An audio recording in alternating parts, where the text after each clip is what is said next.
Alors Jean-Baptiste, t'as vu où je me trouve ce soir? Au restaurant Le Circé à Beaulieu. C'est absolument magnifique. Regarde derrière moi, c'est un véritable palais, une véritable œuvre d'art. On va être accueillis par le directeur Nizar et le chef Jean Christiansen. Je t'ai choisi les menus, c'est que des surprises. Tu vas voir, c'est quelque chose qui est absolument magnifique. Avant, c'était pendant la Seconde Guerre mondiale, c'était un hôpital et après, c'est devenu la rotonde, donc qui appartenait à l'autre. C'est absolument magnifique, hein. Franchement, Jean-Baptiste, là je crois en fait, on est sur le port de Beaulieu, devant le port de Beaulieu en fait. Voilà, et donc le même propriétaire, je connais très bien, donc ils ont l'Anao plage qui est là-bas, donc c'est une des plus belles plages privées de la Côte d'Azur, c'est magnifique. Tu peux quand même dire que pour ce soir, je t'ai trouvé une très belle pépite. Ouvre-moi cette belle porte. On est quand même sur une belle pépite. Alors, allez, on est dans un palais. Hier c'était dans une taverne, ce soir c'est dans un palais. Et tu m'as toujours dit que tu rêvais de manger dans un palais. C'est à vous Jean-Baptiste. Wow. On est vraiment sur quelque chose. Un petit peu quand même. Bonsoir.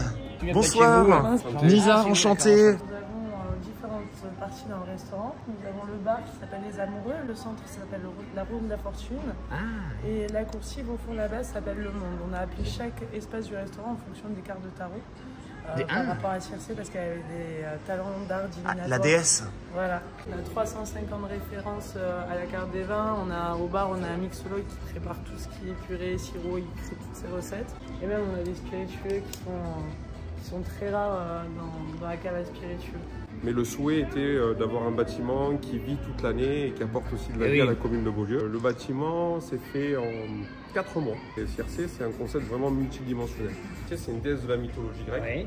Et puis quand on regarde ici, et qu'on regarde sur les extérieurs de la baie des fourmis, il y a beaucoup de créativité parce que les assiettes, on les a designées nous-mêmes, en partenariat avec les célèbres vaisseliers de graines. Tout a été fait avec des artistes. Là, on arrive au bar.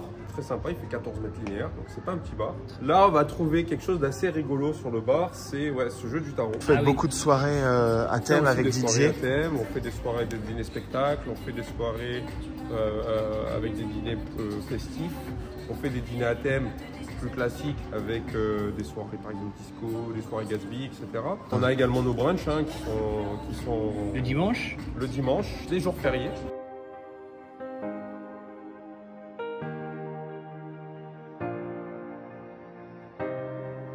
On est ravis de vous accueillir. Aujourd'hui en apéritif, on vous a servi la pizzette à la truffe ainsi que les padron pepper. Donc c'est parti, alors on part sur la petite pizzetta. Tu sais que j'adore les pizzettas à la truffe, Jean-Baptiste.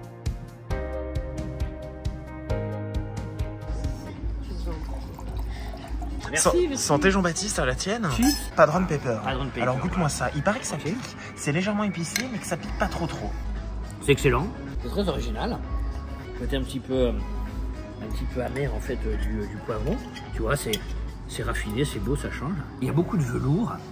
Il y a beaucoup de jeux de lumière. En fait, tous les sens sont éveillés. Il y a le sonore, il y a le visuel, il y a les esprits, il y a l'histoire, il y a la mythologie. Il y a l'Iliade, l'Odyssée, il y a l'Ulysse. Santé, hein. J'ai l'impression, mon chou, que tu montes en gamme dans les restaurants. Eh ben, écoute, j'ai l'impression que tous les grands restaurants t'appellent maintenant. Ah bah ils appellent le goûteur. Le goûteur, il goûte aux jeunes. Oui, c'est vrai. Il faut bien que les jeunes y aillent. Alors tu sais que moi la pizza à la truffe, Jean-Baptiste, c'est l'un de mes péchés mignons, j'en ai nombreux. Depuis que j'ai découvert ça, c'est encore une fois grâce à toi. J'ai encore une fois appris grâce à toi. Excellent. Oui, c'est bien. J'aime bien quand ils te servent ça direct, tu vois, en apéritif, comme ça. Alors, je vais quand même goûter parce que je veux pas mourir idiot. Il faut que tu goûtes la truffe, mon dieu, magnifique. Mais c'est très bien. C'est original. Tu vois, c'est très original, mais je trouve que ça s'y prête dans le lieu dans oui, lequel on est. C'est branché. Un padron pepper, une pizzette truffe, un velouté petit rond et un barbagian, ça marche. Donc sur la droite, vous avez le garde-manger sur lequel on travaille beaucoup les crus d'eau. Tout un univers qui pour nous est très important à Circé, puisque ça représente à peu près 25-28% de la carte. Nous émerveille avec ces petites pépites. Ah oui, c'est original. Lave-vaisselle.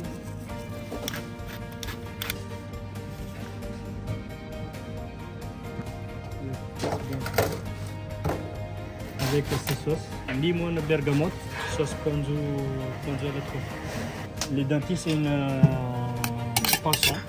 poisson méditerranéen, concombre, oignon.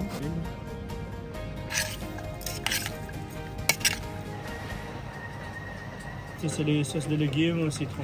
Chutney de tomates et poivrons légèrement épicés, mielés, Alors qu'est-ce que c'est les croquetas exactement? C'est une spécialité niçoise, faite à base de feuilles de blette, épinards, feta.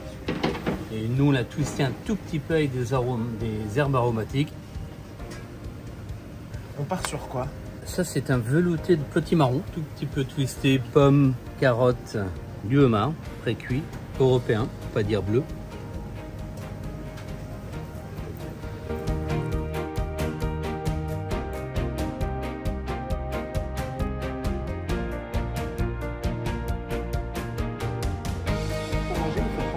Un bout de poisson, vous le mettez dans l'assiette et il faut prendre une des sauces qui est là. Ou alors si vous voulez pas de sauce, mettez juste le citron. Et surtout n'hésitez pas à... Là il y a le sel et là il y a les épices. Il y a tout qui arrive en même temps. Ça c'est les croquettes de barbecue.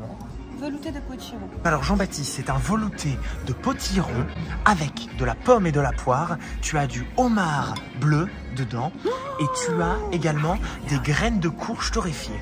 Il y a du homard. Donc du coup alors, mais parle-moi surtout de la pomme et de la poire, Jean-Baptiste. Est-ce que tu la sens? Je sens pas forcément la pomme, parce que le potiron prend pas mal dessus. Et je pense que c'est ce qui permet d'adoucir aussi. Oui, on a une recette typiquement niçoise monégasque. Oui, et genre... ce sont les croquettes et barbajuan. Dedans tu as de la feta, tu as également des épinards. Épinards et feta. Sauce tomate. Regarde l'intérieur. Oui, la croquette. Mais tu as de la blette. Tu as du parmesan râpé directement sur le dessus. Ah, c'est gourmand. Voilà. Oui. Avec la blette. Forcément un mélange sucré-salé que j'aime beaucoup. Oui. C'est qu'on a des assaisonnements. Donc on a deux choses. La première qui est ici, c'est une huile d'olive infusée à la bergamote et une sauce ponzu. Donc les plus classiques et les plus gourmands.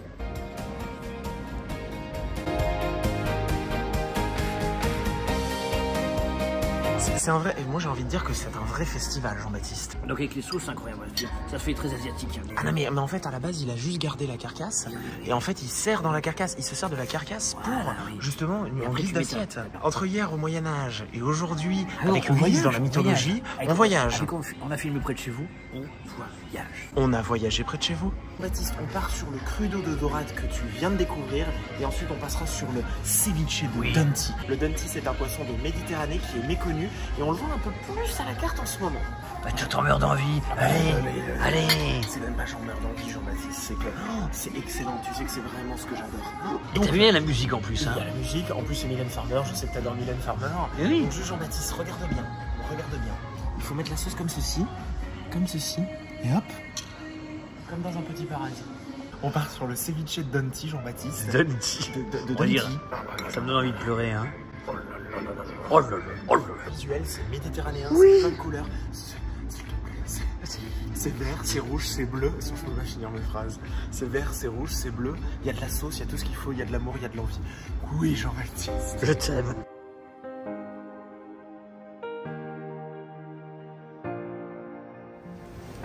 Il y a plein d'univers qui peuvent s'exprimer. Chaud, froid, cru, mélangé à du cuit, afin d'essayer de créer des sens différents et en même temps logiques.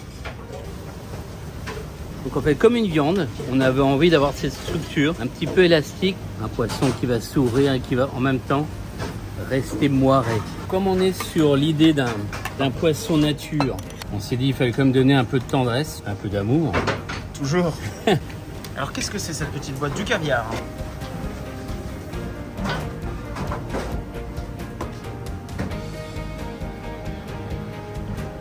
Une touche de féminité. Des langues d'oiseaux, qu'on appelle également orzo. D'accord, donc en fait c'est un risotto revisité. Tout à fait, avec donc comme des germes de blé. L'idée c'est qu'on a une autre mâche. On s'est rapproché un petit peu de la Grèce, puisque c'est une tradition chez eux. C'est bien. Et puis on l'a retravaillé donc avec une truffe à estibum. Un petit trait d'huile d'olive. Blanci. Et je finis là.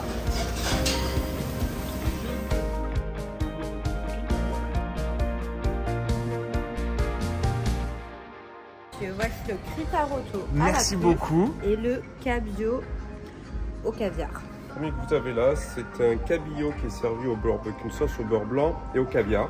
devant vous, vous avez un plat très particulier, parce qu'on appelle ça kritaroto, c'est pas un plat qu'on entend parler tous les jours. Le kritaroto, ça aurait été une spécialité grecque. Devant vous, les légumes grillés, donc vous avez les brocolini, hein, la particularité c'est les longs brocolis. Et là, c'est les pleurotes. Le Josper, c'est quoi? C'est un four à charbon de bois. Ça monte très fort en température. Sa particularité de donner aussi un goût fumé qui est très sympa aux ingrédients. Je rafraîchis. Hein. Toujours rafraîchir le gosier. Quoique un peu clairette. C'est un plat grec. Donc c'est du risotto. Alors au lieu que ça soit du riz, c'est une sorte de petite pâte en fait.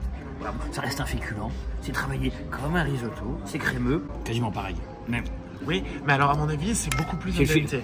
C'est même plus crémeux en fait, on va dire, qu'un risotto. La truffe sublime. Ah bah toujours. Effectivement. Je change toujours de couvert, tu sais. Ah bah évidemment. Alors tu vas voir que ça a le goût de feu de bois. Et toujours changer de couvert. En même temps, t'es pas n'importe où, Jean-Baptiste. Ah oui. Il y a une petite sauce, il y a un petit peu d'agrumes. Il y a pas mal de choses dans cette petite sauce. Là, on peut le dire, tu vois, il y a beaucoup de truffes. Donc écoute bien ce plat, Jean-Baptiste, avec... Il en rêvait. C'est un cabillaud à la base qui a été salé. Donc pas suffisamment pour s'appeler morue. Donc c'est une morue fraîche au caviar avec un magnifique beurre blanc et un peu de cébette. Je te laisse imaginer. Ah oui. Regarde. Comme tu le sais, je suis un grand amateur de caviar. Et donc la cuisson Jean-Baptiste, c'est un pavé de cabillaud qui est cuit comme de la viande. Et regarde l'effet que ça donne. Ça se découpe. Non mais c'est incroyable. Oui, t'as montré en cuisine, j'ai vu. Regarde. Oui. Voilà. Vas-y, mange. Les tranches viennent. Non mais je tiens à te le préciser. On dirait comme du black cod. Avec le côté iodé du caviar, à mon avis, ça va être magnifique. Excellent. Oui. En fait, l'avantage aussi, c'est quand t'as du caviar, t'as pas besoin de saler. Le beurre blanc, comme tu le sais, se marie très bien avec le poisson. Oui. C'est un petit peu relevé avec la cébette. Le cabillaud est vraiment très bien cuit. Tout est très bien. Bah, le chef est très pro. Et oui. Jean-Christian Sen, d'ailleurs, est norvégien et parle très bien français. Et en fait, en cuisine, il y a plus de 5 ou 6 nationalités différentes. Donc, dans tous les pays, ils parlent dans toutes les langues. Quand même, la prochaine fois qu'on vient, je veux absolument que tu me fasses le plaisir de manger sur le carrousel. Mais tous les deux. Ce sont des champignons, mais ce sont des pleurotes. Oui. Qui ont été cuits dans le four à charbon. C'est ça. Ce qui fait qu'en fait, ça va avoir un goût boisé. Et alors, nous a-t-il dit que si on ferme les yeux, on pourrait pratiquement croire que c'est de la viande. On croirait du porc. Ah oui.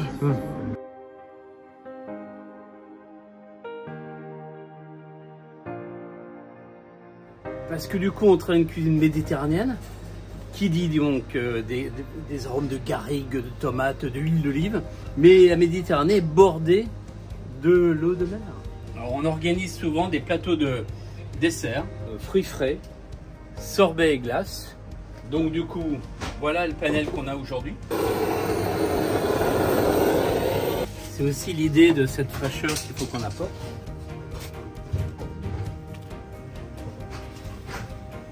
C'est toujours intéressant, quand on fait le marché, d'avoir des produits qui nous surprennent. Tu me suis?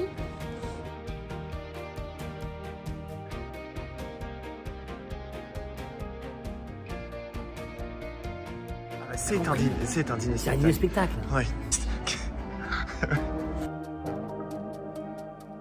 Voici l'assiette de fruits sorbet. Crème brûlée à la pistache. Oui.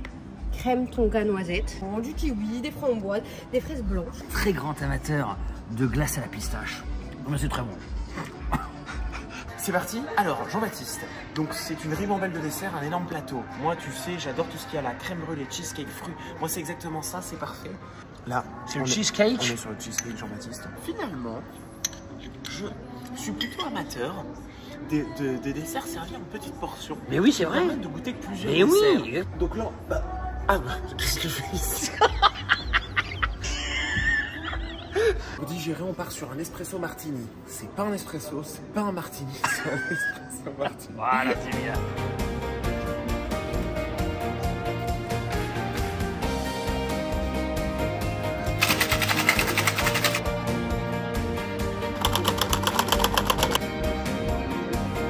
Remonte tes manches pour boire l'espresso, c'est très important, Jean-Baptiste. Pour un espresso martini, je peux dire que tu remontes les manches. Ah oui. Effectivement, pour terminer un bon repas, pour digérer, un café. J'aime pas le café le soir. Voilà. Même le déca, c'est... Et tu prends un espresso martini. La déesse Circé et dans tous les ingrédients de ce bel établissement. C'est vrai. Et on pourra s'y rencontrer. Yokenavo.